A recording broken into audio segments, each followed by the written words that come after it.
یہ ہے حصار ادب نیوز اور آپ دیکھ رہے ہیں پروگرام آج کی بات۔ امتیاز شاہین عباسی کا سلام قبول کیجیے۔ ناظرین، گزشتہ پروگرام میں ہم نے گلزاری لال نندا کے حوالے سے بات کی تھی۔ آج ہمارا موضوع گفتگو ہے عہدے کی عزت۔ ناظرین، اسکردو کے ایک جج صاحب واقعہ سناتے ہوئے بتاتے ہیں کہ میری عدالت میں ایک نوجوان وکیل تھا جس نے فزکس میں پی ایچ ڈی کی ہوئی تھی۔ جی ہاں، وکیل اور فزکس کا ڈاکٹریٹ اور وکالت کے شعبے سے وابستہ۔ وہ نوجوان وکیل نہایت زیرک تھا، بات ہمیشہ مدلل طریقے سے کرتا تھا۔ اس کی خوبی یہ تھی کہ وہ ہمیشہ مظلوم کے ساتھ کھڑا ہوتا تھا۔ میری وہاں پوسٹنگ کے دوران میں نے اسے کوئی بھی کیس ہارتے ہوئے نہیں دیکھا۔ میں اس کی سچائی کا اتنا گرویدہ تھا کہ بعض دفعہ میں اس کی بات پر بغیر کسی دلیل کے فیصلہ سنا دیا کرتا تھا اور بعد میں میرا وہ فیصلہ درست بھی ثابت ہوتا تھا۔ وہاں تعینات ہر جج اس نوجوان کے کردار کا اعتراف کرتا تھا۔ پوری عدالت میں سبھی اس کا احترام کرتے تھے۔ بعض مواقعوں پہ جج صاحبان اس سے کیس ڈسکس کر کے فیصلے کیا کرتے تھے۔ میں اس کے اتنا تعلیم یافتہ ہونے کے باوجود، وکالت کی فیلڈ میں آنے اور اس کی جج بن جانے کی اہلیت ہونے کے باوجود وکیل ہی بنا رہنے کی وجہ جاننا چاہتا تھا۔ تجسس کے ہاتھوں مجبور ہو کر آخر ایک دن میں نے اس سے سوال پوچھ ہی لیا۔ اس کا جواب تھا کہ اس کے نانا نہایت غریب تھے، ان کی اولاد میں بس 2 ہی بیٹیاں تھیں۔ انہوں نے اینٹوں کے بٹے پر محنت مزدوری کر کے اپنی بیٹیوں کو تعلیم دلوائی، ان کی مناسب پرورش کی اور پھر ان کی شادیاں کیں۔ میری والدہ کی قسمت اچھی تھی کہ وہ گورنمنٹ اسکول میں ٹیچر لگ گئیں، جبکہ میری خالہ کو کوئی سرکاری ملازمت نہ مل سکی۔ میرے نانا نے بٹے سے قرض لے کر اپنی بیٹیوں کی شادی کی تھی۔ میری خالہ کے ہاں کوئی اولاد نہ ہوئی تو ان کو سسرال والوں نے تنگ کرنا شروع کر دیا۔ کئی بار مار پیٹ کر کے میری خالہ کو گھر سے نکال دیا گیا، پھر گاؤں والوں کی مداخلت سے انہیں راضی کر کے واپس بھیجا گیا اور 3 مہینے بعد پھر وہی سسرال والوں کے ہاتھوں مار کھا کر والد کی دہلیز پر آ بیٹھ گئی۔ یہاں تک کہ آخری بار جب ان کے سسرال والے ان کو لے کر گئے تو ان کے شوہر نے دوسری شادی کر لی اور میری خالہ کو اس شرط پر ساتھ رکھنے کی حامی بھری کہ وہ ان کے گھر کے سارے اخراجات میرے نانا اٹھائیں گے۔ میرے نانا اپنی بیٹی کا گھر بسانے کی خاطر مزید مقروض ہوتے چلے گئے اور پھر سردیوں کی ایک ٹھنڈی یخ صبح کو جب وہ سائیکل پہ جا رہے تھے تو گنے سے لدے ایک ٹرالے کے نیچے آ گئے اور اپنی زندگی کی بازی ہار گئے۔ نانا جب فوت ہوئے تب بھی وہ مقروض تھے۔ میری والدہ نے اپنے خامند یعنی میرے والد سے چوری چھپے اپنا زیور بیچ کر میرے نانا کے قرض کی ادائیگی کی اور ان کے کفن دفن کا انتظام بھی کیا۔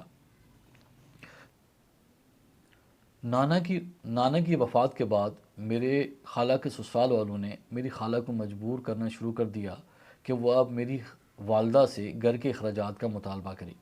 میری خالہ نے صاف انکار کر دیا، جس پر انہیں طلاق دے کر گھر سے بے دخل کر دیا گیا اور نہ ہی ان کا سامان انہیں واپس کیا گیا، نہ ہی زیور، بلکہ ان کا حق مہر تک بھی ضبط کر لیا گیا۔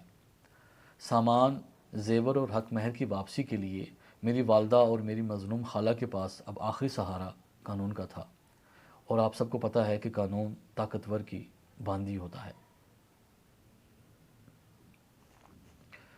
میری والدہ اور خالہ نے اپنا یہ کیس ہائی کورٹ تک لڑا مگر ظالموں سے اپنا حق نہ لے سکیں، اور پھر خالہ ہائی کورٹ میں کیس سنوائی کی پیشی کے بعد واپس آئیں اور انہوں نے خود سوزی کر لی۔ اب ان کی کفن دفن کی ذمہ داری بھی میری والدہ کے سر تھی۔ میری والدہ نے یہ کام بھی بخوبی کیا مگر بہن کی موت کے بعد ان کا چہرہ بجھ گیا۔ یہاں تک کہ میرے پی ایچ ڈی کرنے پر بھی میرے دور پار کے رشتہ دار خوش ہوئے مگر میری والدہ کے چہرے پر کوئی خوشی نمایاں نہ تھی۔ ایک رات میں نے مصلے پہ بیٹھی اپنی والدہ کو سینے سے لگایا اور ان سے سوال کیا کہ ان کی مایوسی کی وجہ کیا ہے۔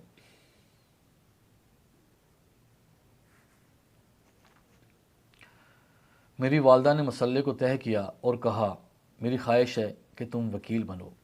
میں نے وجہ جاننی چاہی تو میری والدہ نے الٹا مجھ سے سوال داغ دیا کہ آپ کو پتہ ہے کہ آپ کی خالہ نے خودکشی کیوں کی تھی؟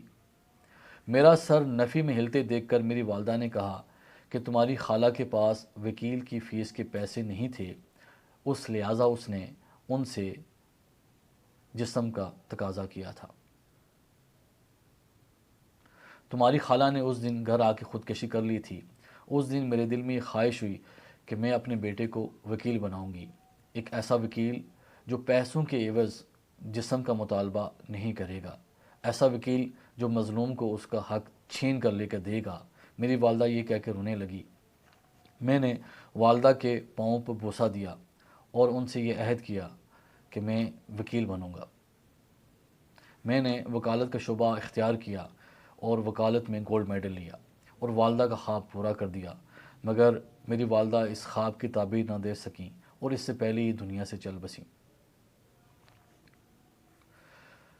میں وکیل بننے کے بعد ہمیشہ سچ کے لیے لڑا۔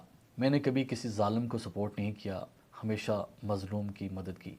اور دوسری بات، اہلیت ہونے کے باوجود جج نہ بننے کی وجہ یہ ہے کہ بطور جج مجھ پر پریشر آ سکتا ہے، مگر بطور وکیل میں آزاد ہوں، مجھے کوئی بھی مجبور نہیں کر سکتا۔ ناظرین، یہ تھا آج کا موضوع۔ اگلے پروگرام میں کسی نئے موضوع کے ساتھ حاضر ہوں گے۔ تب تک کے لیے امتیاز شاہین عباسی کو اجازت دیجیے۔ اللہ حافظ۔